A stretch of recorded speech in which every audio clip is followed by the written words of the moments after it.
अस्सलामुअलैकुम नाजरीन, programme fact matters के साथ मैं हूं सुजैन जहान खान। इसराइली जंगी जुनून थमने का नाम नहीं ले रहा। मासूम फलस्तीनियों पर मुसलसल मजालिम ढाने के बाद इसराइल ने अब ईरान को भी निशाना बनाना शुरू कर दिया है। इसराइल की जानिब से ईरान पर एक जोरदार हमला किया गया, जिसमें फौजी और जोहरी तंसीबात को निशाना बनाया गया। इस हमले के नतीजे में ईरानी मुसल्लह अफवाज के सरबराह मोहम्मद बाकरी, पासदाराने इनकलाब के कमांडर इन चीफ हुसैन सलामी और 6 जोहरी साइंसदान भी जाँ बहक हो गए। रिपोर्ट्स के मुताबिक ईरान ने इसराइल पर जवाबी हमला किया, जिसमें 100 से ज्यादा ड्रोन इस्तेमाल हुए। ताहम ईरान के सुप्रीम लीडर आयतुल्लाह खामनाई का कहना है कि इसराइल को सख्त तरीन सजा का इंतजार करना चाहिए। मिडल ईस्ट में बनने वाले इन गैर मामूली हालात पर बात करने के लिए हमें ज्वाइन कर रही हैं पाकिस्तान की साबिक सफीर और माहिर बैनुल अक़वामी अमूर मलीहा लोधी। मैम, बहुत शुक्रिया प्रोग्राम में अपना कीमती वक्त देने के लिए। मैम, ये इसराइल की जो एक गुंडागर्दी है, ये तो बढ़ती जा रही है और ये किसी चीज का लिहाज नहीं कर रहा। जिस तरह से इसने पहले गजा के साथ किया, 7 अक्टूबर 2023 से ये जुल्म इसका शुरू है, उसके बाद ये जुल्म अब इसने ईरान के साथ भी कर दिया। आपको क्या लगता है कि इस सारे सिनेरियो में ओआईसी कुछ कर पाएगी या इंटरनेशनल प्रेशर कुछ बनेगा, या ये सब चलता रहेगा और मुसलमान ममालिक को इसी तरह टारगेट किया जाता रहेगा? अफसोस से कहना पड़ता है कि ओआईसी का रोल जो है वो गाजा में भी वहाँ पर जंग बंदी कराने में, और यहाँ इजराइल ने जो अटैक किया है, हमला किया है ईरान पे, उसको जंग को ख़त्म करने में मैं नहीं समझती ओआईसी ने कोई रोल पहले भी प्ले किया और अब भी करेगा। और अफसोसनाक बात है, इसलिए कि इतनी ताकत तो है अरब दुनिया में, मुसलमान दुनिया में, कि कम से कम वो अमेरिका पे दबाव डाल सकते हैं कि अमेरिका इस जंग को खत्म करवाए। देखिए, एक ही मुल्क है जिसकी इजराइल सुनता है और वो है अमेरिका। जब तक अमेरिका इजराइल को नहीं रोकेगा तो इजराइल, जिस तरह से आप भी कह रही थी कि वो कत्लो गारत आगे पीछे मुख्तलिफ मुल्कों पे हमला करता जाएगा। अभी तक इजराइल को रोकने वाला कोई भी नहीं है, इसलिए कि अमेरिका ने बिल्कुल इजराइल को रोकने की कोशिश ही नहीं की। हाल ही में एक करारदाद लाई गई यूएन सिक्योरिटी काउंसिल में जंग बंदी के लिए, सीज फायर के लिए गाजा में, उसको भी अमेरिका ने वीटो कर दिया इजराइल की खातिर। एग्जैक्टली। तो मैम, इस तरह फिर हम किस तरह से एक प्रेशर बिल्ड करेंगे? अगर तो अमेरिका भी जो है वो तो जाहिर बात है नहीं चाहेगा कि ऐसा कुछ हो, क्योंकि उसका भी एक जुल्म है जो नजर आ रहा है। अफसोस के साथ ये कहना पड़ता है कि मुसलमान ममालिक जितने भी हैं वो भी कोई प्रेशर बिल्ड नहीं कर रहे, बल्कि अगर वहां पे अगर उन दूसरे ममालिक को विजिट किया जाए तो वो तो इसराइल के प्रोडक्ट्स को फुली सपोर्ट कर रहे होते हैं। तो अब इस सिनेरियो में अभी जो एक इन्होंने आज जुल्म कर दिया, क्या इसके बाद भी मुसलमान ममालिक कोई स्टैंड लेंगे या ये इसी तरह बेहिस होकर रहेंगे? देखिए, स्टैंड वो सिर्फ लेते हैं हिफाजी कार्रवाई की हद तक। अमली तौर पे मैंने नहीं देखा कि ओआईसी के ममालिक हैं या अरब लीग के ममालिक हैं, उन्होंने इकट्ठा हो के इस किस्म का दबाव डाला हो अमेरिका पे, जिससे कि अमेरिका की पॉलिसी जो है वो किसी हद तक तब्दील हो सके। तो ये तो नहीं हुआ। लेकिन इस वक्त मेरा ख्याल है जो हमें जिस चीज़ को देखना है वो ये है कि ईरान किस किस्म की जवाबी कार्रवाई करता है। इसलिए कि ईरान ने जाहिर है कहा है ये कि उनकी जो कार्रवाई होगी जवाबी, वो सख्त होगी इजराइल के खिलाफ। तो अब देखना ये है कि क्या कोई मुल्क, यानी कि America he in this case, या वो कोशिश करेंगे ईरान को रोकने की, या ईरान जब कोई एक्शन लेगा तो उसका फिर जवाब अगर होगा इजराइल की तरफ से, क्या उसमें अमेरिका मुलव्वस हो जाएगा? तो ये सारे सवाल हैं जिसके जवाब हमें, मेरा ख्याल है, आइंदा दिनों में ही मिलेंगे। आइंदा दिनों में इनके सवालात के जवाब मिलेंगे। लेकिन अगर ये जो आज हमला हुआ, इसकी अगर बात की जाए कि फौजी तंसीबात, जोहरी तंसीबात पे उन्होंने निशाना बनाया और उनको वहां पे लेके उन्होंने तबाह भी कर दिया, जिसमें उनके commander in chief, chief of staff, scientist तक मारे गए, तो ये तो एक बहुत बड़ा हमला था। और इस तरह के हमले के बाद आपको ऐसा लगता है, मैं आपकी राय जानना चाहती हूँ कि क्या ईरान अब रिस्पॉन्ड बैक कर सकेगा? क्योंकि दुश्मन ने अपनी जितनी ताकत थी वो आज दिखा दी, और इतनी बड़ी बड़ी तंसीबात के ऊपर भी अगर हमला कर दिया, तो क्या अभी भी कोई स्ट्रेंथ बची है ईरान के पास कि वो रिस्पॉन्ड बैक करे? देखिए, ईरान काफी हद तक कमजोर तो हुआ है, इसमें तो कोई शुबा नहीं है, लेकिन ईरान के पास और कोई ऑप्शन भी नहीं है कि वो किसी किस्म का जवाब तो देंगे। वो अब वो किस नौयत का होता है, उसमें कितनी ताकत होती है, इसका तो इस वक्त कुछ नहीं कहा जा सकता। लेकिन they have no option, they have to respond. Exactly. Ma'am, Iran के जो सुप्रीम लीडर हैं आयतुल्लाह खामनाई, उन्होंने भी एक जवाब दिया और उन्होंने कहा है कि इसराइल अब सख्त तरीन सजा का इंतजार करे। आपको लगता है कि अब ईरान कुछ ऐसे इकदाम करने जा रहा है जो कि इसराइल के लिए बहुत भारी पड़ने वाले हैं? देखिए, जिसका काम है बैनुल-अक़वामी सतह पे जंग बंदी कराना, वो तो है यूनाइटेड नेशन सिक्योरिटी काउंसिल का काम। एग्जैक्टली। बल्कि उनकी प्राइमरी रिस्पॉन्सिबिलिटी है जिसको कहते हैं maintenance of peace and security, अमन रखना, अमन बरकरार करना या उसको रिज्यूम करना। तो अगर यूएन सिक्योरिटी काउंसिल में अमेरिका फिर से कोई करारदाद लाता है जंगबंदी के लिए और वो फिर से वीटो करते हैं, तो फिर तो बहुत ही संगीन सूरत हाल मैं समझती हूँ कि मजीद हो जाएगी।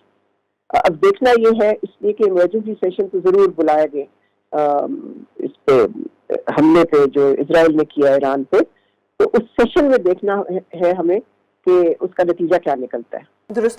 मैम, अगर ये इस वक्त रूस ने जो इनका ओपनली साथ देने की बात की है, क्या रूस का इनका साथ देना इनके लिए कोई मैटर करता है, या रूस खुद एक इस वक्त इस पॉइंट पे नहीं है कि इनका साथ दे सके? नहीं जी, रूस का कोई रोल नहीं है इसमें। उनके तो अपनी जंग जो यूक्रेन में चल रही है उसमें उनकी वो स्टेलमेट हुई है, वहां पर तो वो हावी नहीं हो सके, तो यहाँ पर वो क्या होंगे। रूस का कोई रोल नहीं, मैं नहीं समझती कि उनको उससे कुछ मैटर करेगा। दुरुस्त। तो ये इसराइल जो अब ये फस्तायत पे उतर आया है, जिसके बाद ये कहता है कि जी हमने तो ये सेल्फ डिफेंस में किया है, तो ये सेल्फ डिफेंस के चक्कर में तो ये कल को कहीं पे भी हमला कर देगा और फिर इनका एक यही जवाब होगा कि जी ये तो सेल्फ डिफेंस था। क्या इसके कोई इंटरनेशनल मेजर्स होने चाहिए, कोई ऐसी ट्रीटीज मजीद होनी चाहिए? इंटरनेशनल मेजर्स तो है ना, जो इजराइल ने किया है वो इंटरनेशनल लॉ के खिलाफ है। एग्जैक्टली। लेकिन आपको मालूम है कि इजराइल तो कितने अरसे से धज्जियां उड़ा रहा है इंटरनेशनल लॉ की। वो लोगों को असैसिनेट करता है, जिस तरह से अभी भी किया उन्होंने। ईरानियन आर्मी चीफ को असैसिनेट किया, उनके और मिलिट्री लीडर्स को भी असैसिनेट किया। तो वॉर बाय असैसिनेशन तो वो कब से कर रहा है, तो वो तो सब इंटरनेशनल लॉ के खिलाफ है, इंटरनेशनल नॉर्म्स के खिलाफ है।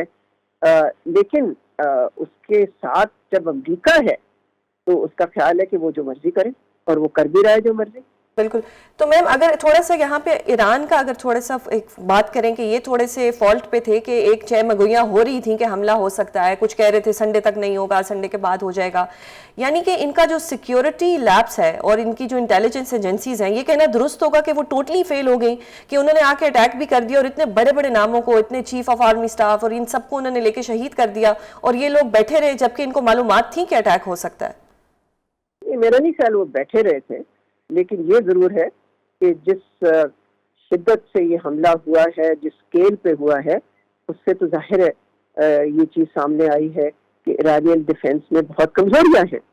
लेकिन ये तो कोई नहीं कह सकता कि ईरान तैयार नहीं था। तैयार होगा, लेकिन आप देखें कि इजराइल ने जिस हद तक वो गए हैं, जो जितनी रेड लाइन उन्होंने क्रॉस की हैं। देखिए, हमेशा मुल्कों की तवक्को तो यही होती है ना कि एक मुल्क अगर हमला कर भी रहा है तो इट विल स्टॉप समवेयर।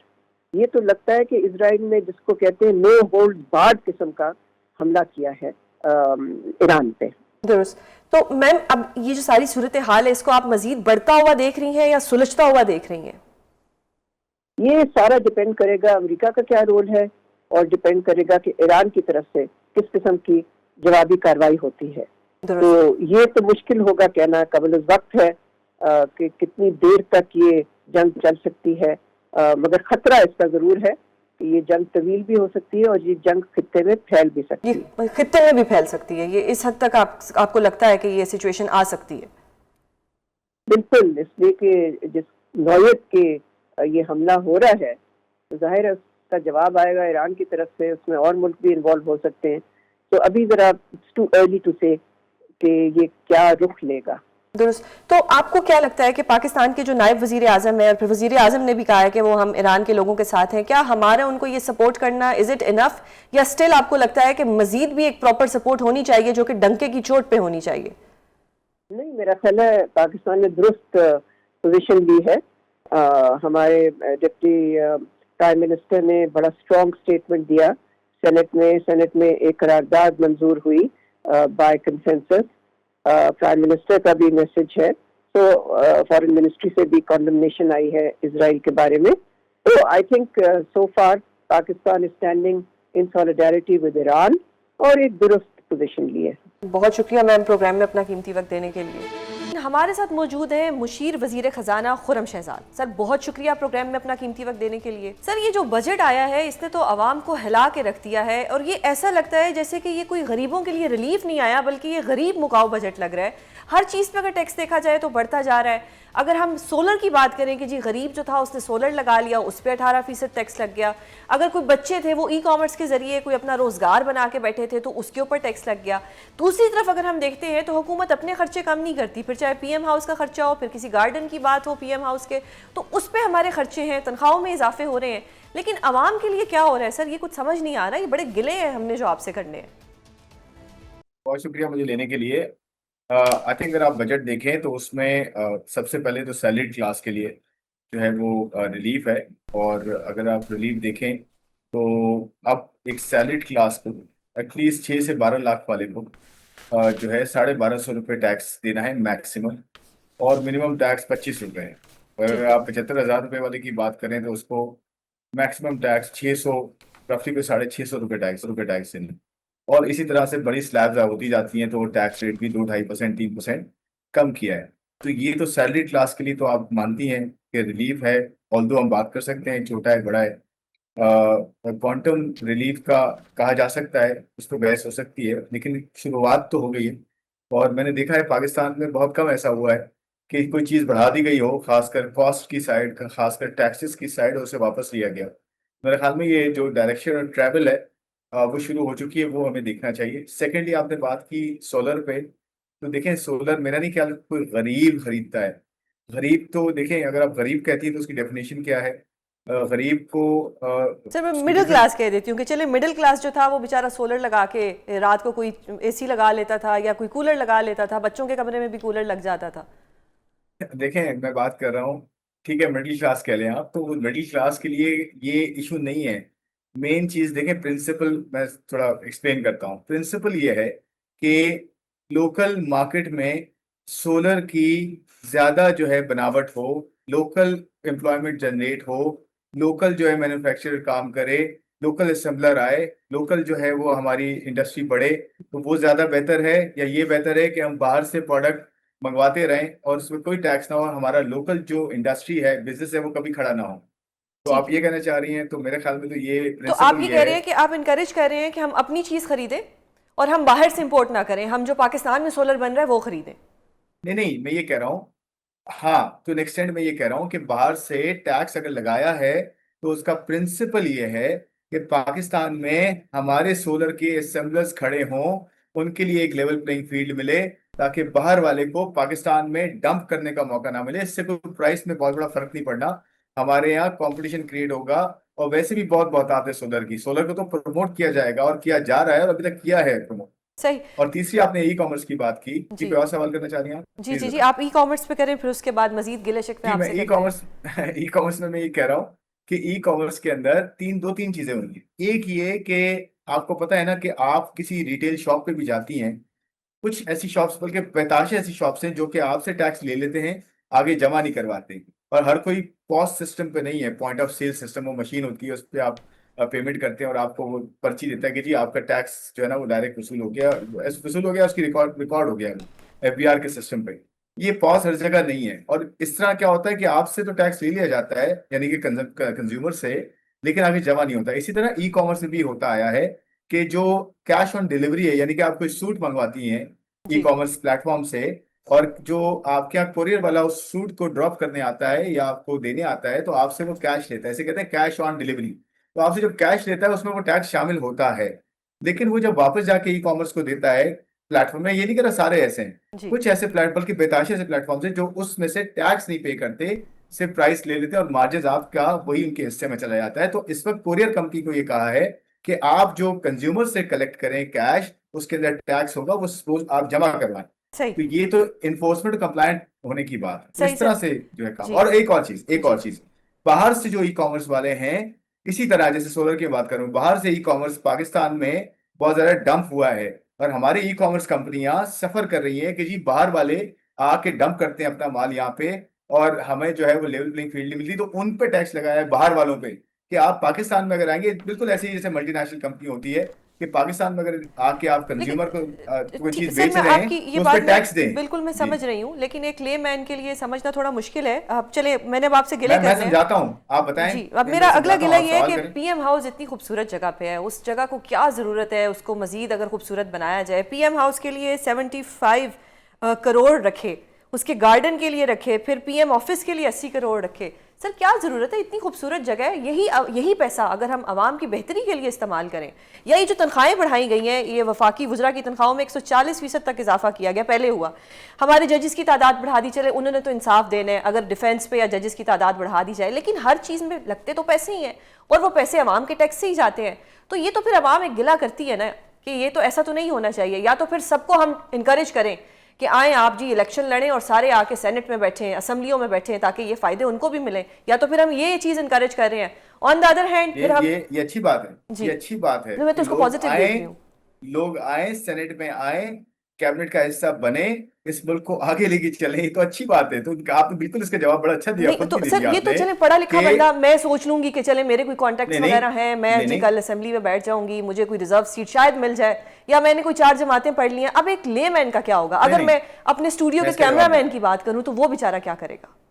बिल्कुल आ सकता है, क्यों नहीं आ सकता, लेकिन मैं तो आपको बिल्कुल पाकिस्तान में तो सर एक कुछ भी इसका। हो सकता है। नहीं जी, अपना हमारा मुल्क है, ऐसा कुछ भी नहीं, हम बिल्कुल सही चीज हो सकती है। देखिए, मैं आपको उसका जवाब देता हूँ। जी एक तो जो आप तनख्वाहें बढ़ाने की बात कर रही हैं, उसमें देखें जो कैबिनेट के मेंबर्स हैं, मिनिस्टर्स हैं, और दूसरे हैं हमारे जो देखें, ये मेरे कहने का मतलब ये एक्ट ऑफ पार्लियामेंट के थ्रू अगर कोई चीज होती है, देखिए ये एक्ट ऑफ पार्लियामेंट है, वहां लोगों के रिप्रेजेंटेटिव हैं, वो अगर कोई फैसला करते हैं तो वो एक्ट ऑफ पार्लियामेंट के अंदर आता है। हाँ, अगर वजीरों की तनख्वाहें बढ़ती हैं, कुछ होती हैं, तो देखें जैसे फाइनेंस मिनिस्टर ने उसे एक्सप्लेन किया था कि अगर 9 साल बाद कोई चीज बढ़ती है और महंगाई की रफ्तार से ही उसको बढ़ाया जाए, तो वो 9वें साल में आके बहुत बड़ी नजर आएगी डेफिनेटली। लेकिन इसका हल क्या है, होना क्या चाहिए था? ये नहीं होना चाहिए, बिल्कुल मैं आपसे एग्री करता हूँ कि एक साल में 500% या इतना नहीं होना चाहिए, क्योंकि वो लगता भी बहुत बड़ा ही है। लेकिन बात यह है कि होना हर साल चाहिए, किसी की भी जो है वो रिस्पेक्ट करने के लिए, उसके काम की, उसकी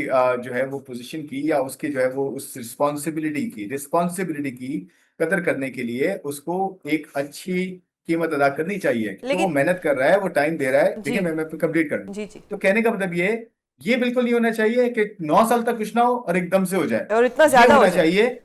नहीं नहीं, देखिए, 9 साल की ज्यादा कम की मैं बात ही नहीं कर रहा ना, मैं तो बेसिक प्रिंसिपल बात कर रहा हूँ कि 9 साल तक कुछ ना हो। क्यों ना हो भाई, हर हर साल इन्फ्लेशन हो रही है, और हर कोई जो है वो साहिब इक़्तिदार नहीं होता, हर कोई जो है साहिब हैसियत नहीं होता। बहुत सारे ऐसे लोग भी हमारे कुलीग्स कैबिनेट में जिनका बैकग्राउंड बिल्कुल सादा है, बिल्कुल सीधा है। सादे से मुराद ये लेकिन कि उनके सर यहाँ कोई वो मतलब बैकग्राउंड वो फिर भी लैंडलॉर्ड हमारी वाला नहीं। तरह लोअर मिडिल क्लास या मिडिल क्लास से नहीं आए, वो तो मैं फिर भी आपसे अपर एग्री कर रहा क्लास से ही हूँ। हैं। जी, और मैं उसमें आपसे एग्री कर मुझे रहा नहीं हूँ। लगता कि स्पीकर साहब को इतनी सैलरी की जरूरत है, माशाल्लाह उनका बड़ा एक अच्छा नहीं नहीं, फैमिली ये बैकग्राउंड है। देखें, ये बिल्कुल ये बात, देखिए मैं ना प्राइवेट सेक्टर से हूं, आपको पता है, मैं प्रोग्राम करता रहा हूं। जी मेरा प्रिंसिपल स्टांस ये है कि किसी को ये कहना कि जी आप तो वैसे ही अमीर हैं, आपको क्या जरूरत है लेने की, ये बिल्कुल ठीक नहीं है एटीट्यूड। देखिए, बात ये है कि हर किसी के वक्त की ना एक कदर है। बिल्कुल। आपके पास, अगर आप लैंडलॉर्ड हैं, आप इंशाल्लाह आपको और ज्यादा अल्लाह दे, लेकिन आप आज यहाँ बैठ के प्रोग्राम कर रही हैं, तो ये आपके वक्त की कदर होनी चाहिए। यू बिल्कुल should sir, be time is paid money, very fairly. ये मैं चीज कह तो रहा हूँ यू शुड बिल्कुल बी पेड वेरी जस्टिफाइड है। एब्सोल्युटली। तो ये ये बात नहीं होनी चाहिए कि आपके पास बहुत कुछ है, आपको जरूरत क्या है। आपके वक्त की कदर होनी चाहिए, चाहे आपके पास कुछ हो या ना हो, लेकिन सर इरिस्पेक्टिव। बस मैंने तो दूसरी गिले बात, करने हैं ना आपसे। नहीं, मैं ये करूँ। जी दूसरी बात ये है, मैंने आपसे एग्री किया कि एक साथ नहीं होना चाहिए, लेकिन हर साल एक फेयर इंक्रीज होना चाहिए, जो सबके साथ होता है, प्राइवेट सेक्टर में भी होता है और गवर्नमेंट सेक्टर में भी होता है। इन्फ्लेशन के रेट पे एटलीस्ट होना चाहिए, क्योंकि इन्फ्लेशन के साथ तो कैचअप करना चाहिए। तो मैं आपसे बिल्कुल एग्री करता हूँ, एक साथ नहीं होना सर, चाहिए, अगर लेकिन कितना स्टेप वाइज कितना होना अच्छा चाहिए। होता कि अगर हमारे पीएम साहब कहते कि जी मुझे आज से ये गाड़ियां नहीं चाहिए, ना मुझे इन गाड़ियों का पेट्रोल चाहिए, मैं भी आम आदमी की तरह, जो मेट्रो है जो कि बहुत अच्छा एक इनिशिएटिव था हमारी गवर्नमेंट का, मैं भी आज के बाद उसी पे आऊँगा, मुझे कोई पेट्रोल की मद में पैसे नहीं चाहिए, मुझे पीएम हाउस को मजीद नहीं खूबसूरत बनाना, वो ऑलरेडी इतनी खूबसूरत जगह पर है, मुझे इश्तहारात के लिए करोड़ों रुपए नहीं खर्च करने, तो ये बड़ी आइडियल सिचुएशन होती। सर गिला, मैंने आपसे गिले करने, मैंने पहले ही बताया कि शुगर मिल्स जो थे उन पर कोई आपने टैक्स नहीं लगाया, यानी कि पैसे तो वो भी कमा रहे हैं। उसके बाद अगर प्रॉपर्टी की बात की जाए, बिजनेस टाइकून्स है पाकिस्तान में, अगर प्रॉपर्टी वाले, वो तो कुछ कंट्रीब्यूट नहीं कर रहे मुल्क की मईशत को लेके, वो तो अपना बिजनेस चला रहे हैं, उन पे कोई टैक्स नहीं लगाया। तो ये गिले तो एक ले मैन के दिमाग में आते नहीं, रहेंगे। टैक्सेस तो हैं। आपको किसने कहा कि इनकम पे टैक्सेस नहीं है इन सब के? आपको पता है पाकिस्तान में कितना टैक्स है? मैं तो इस चीज का हामी हूँ कि टैक्स रेट्स को नीचे आना चाहिए। हम तो ऑलरेडी बहुत टैक्स लगा के बैठे हुए हैं। देखिए देखिए टैक्स रेट आपको पता है पाकिस्तान में कितना हाई है। उसकी वजह से हमारे यहाँ ये प्रॉब्लम्स हैं कि हमारे यहाँ इन्वेस्टमेंट जो है पिछले कई सालों से नहीं हुई है। तो मैं तो कहता हूँ टैक्स रेट्स को हमें मौका मिले, फिस्कल स्पेस मिले, जो कि अब शुरू हुई है। आप बजट अगर देखें, सैलरी क्लास को जो है जितना रिलीफ दिया जा सकता था उतना देने की कोशिश की गई है।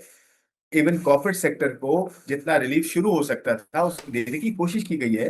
एक्चुअली तो रिलीफ देना है हमें टैक्सेस में, और सही जगह से टैक्स लेना है। इन्फोर्समेंट और कंप्लायंट, यानी कि जहां से लीकेजेस हैं, जहां चोरी हो रही है, उसको रोकना है, उससे सही। टैक्स लेना है, ना कि जो एग्जिस्टिंग टैक्स पेयर है उसी को निचोड़ते रहे। यही तो प्रॉब्लम रहा है। अच्छा, दूसरी बात मैं एक बताता हूँ आपको। आप प्राइम मिनिस्टर की बात कर रही है। मैं ओवरऑल करंट एक्सपेंडिचर, अगर आप बजट में देखें ना, बजट के दो हिस्से होते हैं। एक होता है आपका डेवलपमेंट एक्सपेंडिचर, एक होता है आपका करंट एक्सपेंडिचर। करंट एक्सपेंडिचर के अंदर डिफेंस आता है, अपने आपकी सूद की अदायगियां आती हैं, रनिंग ऑफ जो है फेडरल गवर्नमेंट होता है, और इस तरह की चीजें होती हैं। इसके अंदर 2% से भी कम इजाफा है, और ये बहुत सालों बाद ऐसा हुआ है कि करंट एक्सपेंडिचर में इजाफा इतना नहीं हुआ। वरना आप यकीन करें पिछले 4-5 साल उठा के देखें, 20-20% इजाफा हुआ करंट एक्सपेंडिचर में। करंट एक्सपेंडिचर वो होता है जो कि आपका नॉन प्रोडक्टिव होता है। तो सही। देखिए, मेरे कहने का मतलब ये है कि थोड़ा सा अगर आप एक पूरा जायजा लें तो आपको अंदाजा होगा कि एक बैलेंसिंग एक्ट करने की कोशिश कीजिए। और ना भूलें कि हम फंड प्रोग्राम में हैं। इतना आसान नहीं है फिस्कल स्पेस क्रिएट करना या एक रूम क्रिएट सर, करना और हर किसी अगर को जो है अगर तो वो मैं अपनी नवाजे एक दो। नाकिस अकल के मुताबिक जायजा लूँ ना, तो मैंने यही सोचा है कि मैं तो जी पाकिस्तान में या एमएनए बनूंगी या एमपीए बनूंगी या मैं किसी रिजर्व सीट पे आऊंगी, क्योंकि मेरा फ्यूचर या इस तरह से ब्राइट है या फिर मैं पाकिस्तान छोड़ के किसी दूसरे मुल्क में चली जाऊँ, या मेरा उस तरह से ब्राइट है। अब सर एक अब सियासत की बात मैं आपसे करती हूँ कि पीटीआई ने तो वैसे ही अपोज करना था, अपोजिशन में बैठे हुए हैं। पीपल्स पार्टी ने भी कह दिया कि मुल्क गिर एहतजाज होगा। तो ऐसी सूरत हाल में अब ये बजट जो है ये मंजूर हो पाएगा या नहीं? देखिए, इसके तो मैं आपसे कुछ कह नहीं सकता। देखिए, मैं आपको ये बता सकता हूँ, कोलिशन पार्टनर्स बहुत जरूरी हैं। एक्चुअली जो है ना, वो फाउंडेशनल जो है वो फैक्टर का रोल प्ले करते हैं। और मैं आपको ये भी बता सकता हूँ कि कोलिशन पार्टनर से हर चीज डिस्कस होती है और उनका बाय इन होता है। मैं बड़ी वो बहुत अच्छी एग्जांपल आपको अभी शेयर करता हूँ। वो ये कि आपने एग्रीकल्चर टैक्स का सुना होगा, जिसके बारे में कानून साजी हुई। और इतनी जबरदस्त एग्जांपल है इस मुल्क की यूनिटी की, कि पहले पंजाब ने एग्रीकल्चर टैक्स पे कानून साजी शुरू की, क्योंकि ये एक्चुअली ना सूबों का एम्बेट है, आपको पता है ना, एग्रीकल्चर टैक्स। तो पहले यस। पंजाब ने किया, फिर केपीके ने किया। कितनी बड़ी बात है। वहाँ कुछ और गवर्नमेंट है, बहुत ऑपोजिशन भी रही है भी। पंजाब जो है वो गवर्नमेंट के अंदर है, फिर सिंध गवर्नमेंट जो है कोई और पार्टी है, और यस। बलूचिस्तान ने भी किया। देखें, इस इतनी बड़ी चीज में हमने इसको हाईलाइट नहीं कर सके। इतनी बड़ी चीज हुई है कि इन चारों डिफरेंट गवर्नमेंट्स ने, या दो डिफरेंट गवर्नमेंट्स ने पॉलिटिकल प्रायोरिटी को नीचे किया, इकोनॉमिक प्रायोरिटी के ऊपर किया, और लब्बैक का इस चीज पे कि ये मुल्क के लिए अच्छा है, एग्रीकल्चर टैक्स देना देना चाहिए, उसकी कानून साजी होनी चाहिए, सब आगे आए। कितनी बड़ी एग्जाम्पल है ये, ठीक। हिस्टोरिक है पाकिस्तान में। सही। तो मेरे ख्याल में सर। हमें सर, आगे बढ़ना चाहिए इस तरह मिलके। बिल्कुल ठीक हो गया। आप इतने प्यार से जवाब दे रहे हैं ना कि मैं जो गिले शिकवे भी हैं ना वो मैंने खुद को रोक लिया कि अब ज़्यादा गिले नहीं करते। सर, ये वजीर ख़जाना कहते थे कि बड़ा जी हमारा मेशत जो है वो अच्छी जा रही है, बड़ा सब कुछ ठीक हो रहा है, और वो हमने देखा भी, हमारी जो स्टॉक एक्सचेंज था वो भी बड़ा अच्छा गया। अच्छा, एक तरफ वो ये बात कहते हैं और फिर एक तरफ कहते हैं कि हर चीज़ हम कर्ज लेके कर रहे हैं। तो ये कुछ थोड़ा कन्फ्लिक्ट आ गया कि पहले वो कहते हैं सब कुछ ठीक है और अब वो कहते हैं कि जी कर्ज लेके सब कुछ हो रहा है। नहीं, देखिए, दोनों फैक्ट्स है ना। होता क्या है कि जब स्टॉक मार्केट चलना शुरू होती है तो एक इंडिकेशन होती है कि इन्वेस्टर जो है वो ये एक्सपेक्ट कर रहा है कि मईशत में बेहतरी आ रही है और आएगी। जब सही। स्टॉक मार्केट कंटिन्यूसली गिरना, मैं डे टू डे की बात नहीं कर रहा, मतलब कंटिन्यूसली गिरना शुरू होती है, तो ये इंडिकेशन होती है कि आगे जाते हुए मईशत में खराबी हो सकती है। तो जब हमारी मार्केट पिछले एक साल में दुनिया की सेकंड बेस्ट मार्केट रही और आज भी टॉप मार्केट्स में आ रही है और चलती जा रही है, इसका मतलब ये है कि जो इन्वेस्टर है और जो बिजनेस कॉन्फिडेंस है वो इम्प्रूव हुआ है और होने की तवक्को है। दूसरे एंड पे कर्जों की बात इसलिए की जाती है कि अभी भी हमारी जो फिस्कल पोजीशन है, ये इसमें हमने बहुत अच्छी सिचुएशन अचीव की है, यानी कि हमने टैक्सेस बेहतर अचीव किए हैं, खर्चे कम किए हैं, जिसकी वजह से हमें आईएमएफ ने ये कहा है कि आपने वो सारे टारगेट्स पूरे किए हैं जो आपके लिए रखे गए थे। आगे जाते हुए भी अभी भी कर्जों का हुजूम अच्छा खासा है, हमने कम करना है। तो कहने का मतलब ये है कि आज भी हम कर्जे हमारे अच्छे खासे हैं, उनको हमें कम करना है। तो ये दो डिफरेंट चीजें हैं। बट डायरेक्शन क्या है, ये इंपॉर्टेंट है कि हम फिस्कल बेहतरी की तरफ जा रहे हैं या टैक्स की बेहतरी की तरफ जा रहे हैं या खर्चों को कम करने की तरफ जा रहे हैं। एक बजट से अंदाजा लगाना मुश्किल होता है, लेकिन ओवरऑल अगर डायरेक्शन देखेंगी वो आपको ज्यादा बताएगा कि पिछले 15 महीने में क्या हुआ है और अगले 1 साल में क्या एक्सपेक्टेशन है। ये स्टॉक मार्केट के इन्वेस्टर्स आपको इंडिकेशंस के थ्रू बताते हैं, अपने एक्टिविटी के थ्रू जो इन्वेस्ट करते हैं। बहुत शुक्रिया सर प्रोग्राम में अपना कीमती वक्त देने के लिए। नाजरीन, ये आपने गवर्नमेंट का मौक़िफ़ सुना, जिसमें उनके मुताबिक तो टैक्स जो है वो बिल्कुल ठीक है। गवर्नमेंट का मौक़िफ़ सुना और अब हम सुनेंगे कि पीटीआई क्या कहती है। हमारे साथ मौजूद हैं तैमूर सलीम झगड़ा। सर बहुत शुक्रिया प्रोग्राम में अपना कीमती वक्त देने के लिए। सर बजट आ गया, आप लोग क्रिटिसाइज़ किए जा रहे हैं, इतना कमाल बजट कि मैंने तो यही सोचा है लाइफ में कि आगे फ्यूचर में मैं ये सहाफ़त वगैरह छोड़ के, वकालत छोड़ के, या तो मैं एमएनए बनूंगी या मैं एमपीए बनूंगी, क्योंकि अगर आपको पाकिस्तान में सर्वाइव करना है तो बेटर सोल्यूशन यही है कि या तो आप एमएनए एमपीए बन जाएं। अब आप देखें कि पीएम हाउस का जो खर्चा है 75 करोड़। सर इमेजिन, मतलब पीएम हाउस, फिर पीएम ऑफिस का जो है वो 80 करोड़। सर गार्डन के ऊपर भी पैसे लगेंगे, तो ये तो बड़ी अच्छी फील्ड है। आप लोग क्रिटिसाइज़ किए जा रहे हैं, जबकि एक दौर में हुकूमत आपके पास भी थी, इस तरह के जो बजट्स थे वो आपकी हुकूमत में भी आए थे। तो आप क्या चाहते हैं, बेचारा पाकिस्तानी क्या करे, खुदकुशी कर ले, क्या करे? नहीं, हम तो गवर्नमेंट में नहीं है ना। अब आप तनकीद कर रही हैं इन डिस्गाइज्ड वर्ड्स। वो खुली, मेरे ख्याल में तो हर किसी को खुला बोलना चाहिए। चलिए सर, ठीक है जी, ओपन बात करते हैं सर। ऑनेस्टली आप ठीक कह रही। मैं आपका जज्बा ये है कि वाकई ऐसे बजट तारीख में नहीं देखा जो कहीं भी नहीं जाता। मतलब मुझे कोई समझ नहीं है। मैं इस बजट के बारे में 3 चीजें कहूं तो पहली चीज तो ये कि नंबर ही गलत है। ठीक है, आप वो इकोनॉमिक सर्वे निकाल दें, 3 क्वार्टर्स में 1% ग्रोथ हुई है, यानी आखिरी क्वार्टर में 6% ग्रोथ होगी, तो तब कहीं आप जो है वो 2.5% ग्रोथ जो ये दिखा रहे हैं, क्लेम कर रहे हैं, वो कर सकेंगे। और इस तरीके के मैं आपको कितने एग्जांपल्स दे सकता हूं, लेकिन क्या आप एक्सपेक्ट कर सकते हैं? जो पार्टी इस पे खुश है कि 1000 वोट को लाख वोट बना दे, पूरी असेंबली फॉर्म 47 की बैठी है, वो बजट में 2 नंबरी करके जो है वो क्या शर्माएगी। इस वक्त हम देखते हैं ना कि हमारा ये जो कैमरा मैन है या जो हमारा एक गार्ड बैठा हुआ है, जब उसको पता लगता है कि अब इतने टैक्स लग गए हैं, तो फिर तो मजबूर किया जा रहा है कि जब वो कमा नहीं सकेंगे। और जो सबसे इंपॉर्टेंट चीज है, चौथा साल है। बिल्कुल 22 में मिफ्ता इस्माइल ने पेश किया, कहा अभी इकोनॉमी जो है वो चेंज होगी। 23 में और 24 में इसाक डार ने पेश किया कि अभी हमने इकोनॉमी स्टेबलाइज कर दी है, अभी जो है वो ग्रोथ आएगी। अभी 25 में औरंगजेब ने पेश किया, वो कह रहा है कि अभी जो है वो इकोनॉमी स्टेबलाइज हो गई। एक चीज मानते हैं, इकोनॉमी इन्होंने स्टेबलाइज कर दी, लेकिन ये वही स्टेबिलिटी है ना जो एक लाश की कब्र में स्टेबिलिटी नहीं होती। ये एक्चुअली वही चीज है कि जब कोई ग्रोथ नहीं होगी, 4 साल ग्रोथ नहीं होगी, ये बेसिकली अवाम का कबाड़ा निकालना चाहते हैं। क्योंकि आप यही देखिए, कबाड़ा निकलेगा, पीछे क्या बच गया? नहीं, हमेशा होता है ये, आपके ख्याल में जो है वो आपको ज्यादा अगर मैं सरकाज़म से निकल के अगर मैं बात करूं कि इसको पीपल्स पार्टी ने भी बड़ा क्रिटिसाइज किया, पीटीआई ऑलरेडी क्रिटिसाइज कर रही थी, क्या पीपल्स पार्टी और पीटीआई मिलके ये बजट जो इतना अजीब बजट है, गरीब मुकाऊ बजट, क्या इसको रोक सकेंगी? पीटीआई तो रोकेगी। पीपल्स पार्टी का ट्रैक रिकॉर्ड देख ले। पीपल्स पार्टी जिस चीज पे तनकीद कर देती है, एंड में हुकूमत को वोट दे देती है। पीपल्स पार्टी ने तो अपने होम सूबे सिंध में जो पानी का इशू था, उस पर भी आवाज नहीं उठाई थी जब तक सिंध के लोगों ने नहीं उठाई थी, जब तक पीटीआई ने नहीं उठाई थी। वहां पे भी जरदारी साहब ने वो पूरा जो पानी डाइवर्ट करने का मंसूबा था चोलिस्तान में, उस पे साइन कर दिया था। और बिलावल भुट्टो की भी स्टेटमेंट्स थे कि नहीं, ये जो है वो हम आहंगी के साथ सॉल्व होना चाहिए। यानी कि आप ये कहना चाह रहे हैं कि ये जो पीपल्स पार्टी की तरफ से कुछ बयानात आ रहे हैं, ये सिर्फ एक स्मोक स्क्रीन है। दोनों तरफ खेलते, विकेट के दोनों तरफ खेलते, तो विकेट के दोनों तरफ। ये अगर विकेट के दोनों तरफ ही खेलना है और ये सारा खेल जो है अशराफिया नहीं चलाना है, तो फिर जो लोग मुल्क छोड़ के जा रहे हैं वो ठीक कर रहे हैं, फिर जो लोग खुदकुशियां कर रहे हैं वो भी ठीक कर रहे हैं, फिर जो लोग चोरी डकैती कर रहे हैं वो भी ठीक कर रहे हैं, फिर तो सब कुछ जस्टिफाइड है। देखें, आज आपने देखा कि इजराइल का ईरान पे अटैक हुआ, शायद आप उस पे आगे बात भी करें। पिछले अगर आप 2 महीने देखें, जो हिंदुस्तान ने जारियत करने की कोशिश की पाकिस्तान पे, हमें सबक मिलना क्या चाहिए और हमें सबक मिला क्या? हमें सबक ये तो मिलना चाहिए और ये तो हमने सीख लिया कि हमें एक स्ट्रॉन्ग मिलिट्री चाहिए। बिल्कुल।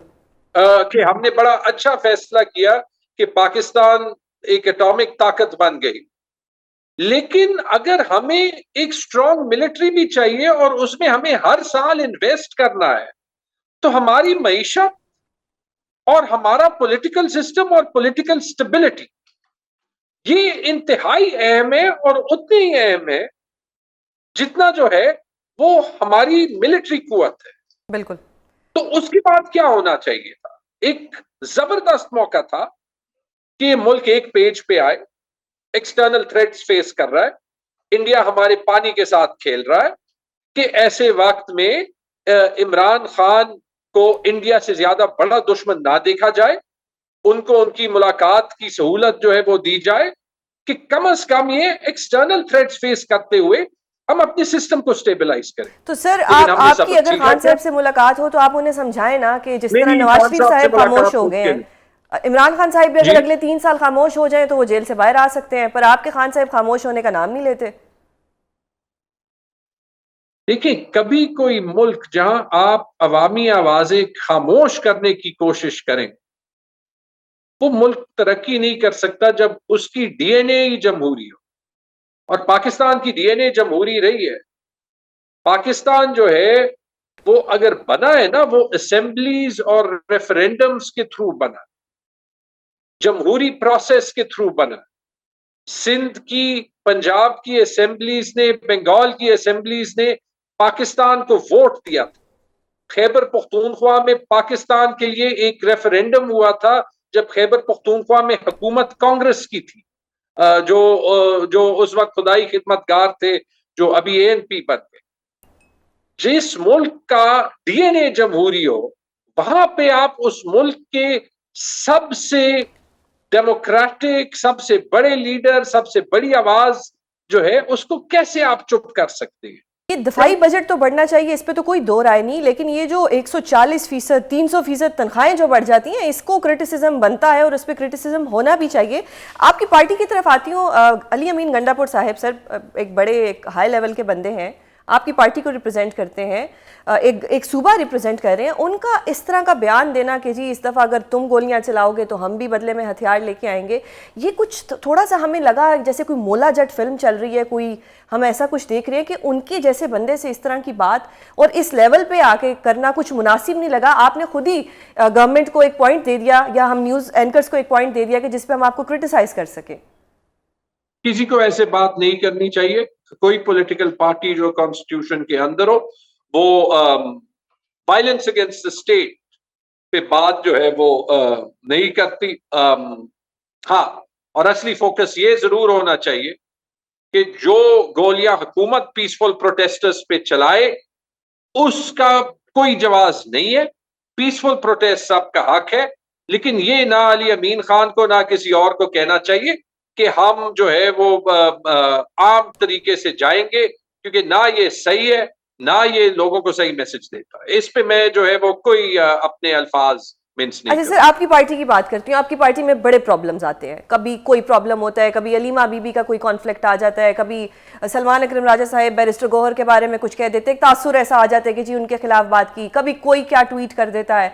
अभी रिसेंटली आपके खान के सिपाही मरवत साहब, वो खुद अभी भी कहते हैं कि वो खान के सिपाही हैं, आपने उनको एक लीगल नोटिस सर्व कर दिया। सर ये पार्टी के अंदर कब तक इख्तलाफात चलते रहेंगे? शेर अफजल मरवत पार्टी का हिस्सा तो नहीं, उनको पार्टी से निकाला सर गया। मैंने कहा खान और के जो सिपाही। प्रिंसिपल, वो मतलब जो कहे वो उसकी मर्जी, और वो रहे and he is welcome to be. लेकिन उन्होंने दो बातें कही थी कि मैंने बड़ी करप्शन की है, कि मेरे हयाताबाद में कोई बंगला है, कि मैंने जो है वो कोई पेंशन के फंड्स मिस अप्रोप्रिएट किए हैं 40 अरब। वो जो बातें उन्होंने की थी वो सारे एक क्वेश्चनेयर का हिस्सा था, जो मुझे पार्टी के एक इंटरनल अकाउंटेबिलिटी कमेटी से ही मिला था, जब मेरा नाम खान साहब ले रहे थे मुलाकात के लिए। वो जो इंटरनल अकाउंटेबिलिटी कमेटी का क्वेश्चनेयर था, उनको भी मैंने ना सिर्फ जवाब दिया उनका क्वेश्चनेयर, और अपना जवाब पब्लिक कर दिया, क्योंकि पब्लिक रिप्रेजेंटेटिव जो है उस पे जब इल्जामात लगते हैं तो ये पब्लिक को हक है कि वो इल्जामात भी देख ले और मेरे जवाब भी देख ले, और वो जवाब पब्लिक डोमेन में है। ये हालांकि मुझे हैरत है कि शेर अफजल मरवत को वो सवालनामा जो ये कमेटी कहती थी कि कॉन्फिडेंशियल है, उनको कैसे मिले, ठीक है। लेकिन उनको लीगल नोटिस मैंने बहुत पहले भेजा था, 3 महीने पहले भेजा था, उन्होंने जवाब नहीं दिया। तो आज मेरे वकील अली गौहर दुरानी ने डिफेमेशन सूट पेशावर में, जो लोअर कोर्ट्स में फाइल होता है, सिविल कोर्ट्स में, वो फाइल किया है। और वो इसलिए फाइल किया है सुजैन, ताकि आपको पता हो, ताकि अवाम को पता हो, ठीक है, कि I stand by what I did. For example, ये कहा गया कि तैमूर झगड़ा ने पेंशन के अकाउंट से 40 अरब रुपए निकाले। एक ऐसे अकाउंट था जो डोमेंट था, असेंबली के, कैबिनेट के, पेंशन बोर्ड के अप्रूवल के बाद पेंशन फंड से पैसे निकाल के पेंशन की पेमेंट के लिए दिए पाकिस्तान की तारीख में पहली बार। और वो पेंशन रिफॉर्म्स किए जो आज इस बजट में वाहिद चीज है जो वफाकी हुकूमत और बाकी चारों सूबे कॉपी करके IMF को कह रहे हैं कि ये देखिए हम रिफॉर्म कर सकते हैं। ये सारी चीजें वेपनाइज करके अकाउंटेबिलिटी प्रोसेस में जो है वो सियासतदानों के खिलाफ इस्तेमाल होती है। तो ये एक असूली स्टैंड है। मैं सिर्फ अपने आप को नहीं, अगर हमने पाकिस्तान को वाकई रिफॉर्म करना है तो इन चीजों पे स्टैंड ले। और जब मैंने कुछ गलत किया नहीं है, हमारा जो डिफेमेटरी लॉ है वो कमजोर हो या कमजोर ना हो, I will take it to the end. और जो गलत इल्जामात लगाता है, जैसे आपके एक सीनियर वकील ने एक बार कहा था, we'll take them to the cleaners। बहुत शुक्रिया सर प्रोग्राम में अपना कीमती वक्त देने के लिए। नाजरीन, आपने देखा कि गवर्नमेंट जो है वो सपोर्ट कर रही है बजट को, जबकि PTI जो है वो बजट की नफ़ी कर रही है। अब आगे देखते हैं कि सिंध का भी बजट आ गया है, कल उस पर भी मजीद हम आपको ब्रीफिंग देंगे। अब तक के लिए लेते हैं इजाज़त, कल आपसे दोबारा मुलाकात होगी। अपना बहुत ख्याल रखिएगा। अल्लाह हाफ़िज़।